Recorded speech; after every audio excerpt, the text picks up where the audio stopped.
এখন পর্যন্ত প্রায় 7-8 হাজার পরিবার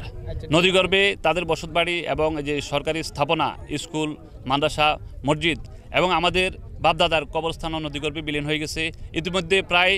1 লক্ষেরও অধিক লোক নদীগর্ভে ভেঙে নিঃস্ব হয়ে গেছে এবং যদি দ্রুত সময়ের ভিতরে যদি এই ব্লক নির্মাণ করা না হয় তাহলে 2-1 বছরের ভিতরে আমাদের যেই চরালি ইউনিয়নের কেন্দ্রীয় যে বাজার এবং ইউনিয়ন পরিষদ ভবন, এই আমাদের স্বাস্থ্য কমপ্লেক্স, আমাদের হাই স্কুল এবং আমাদের প্রাইমারি স্কুল সহ ভূমি অফিস সহ অসংখ্য স্থাপনা যদি এখনই যথাযথ পদক্ষেপ না নেওয়া হয় নদীগর্ভে বিলীন হয়ে যাবে। আমরা সরকারের কাছে এবং যথাযথ কর্তৃপক্ষের কাছে এলাকাবাসীর পক্ষ থেকে অনুরোধ জানাচ্ছি যেন দ্রুত সময়ের ভিতরে আমাদের কাজটা করে আমাদের এই এলাকা রক্ষা করে। এই মুহূর্তে আমাদের 1 নম্বর দাবি হচ্ছে এখন এখানে অন্তত 5 কিলোমিটার ব্লক দিয়ে আমাদের এর যে নদী ভাঙ্গন, এই নদী ভাঙ্গন রোধ করা।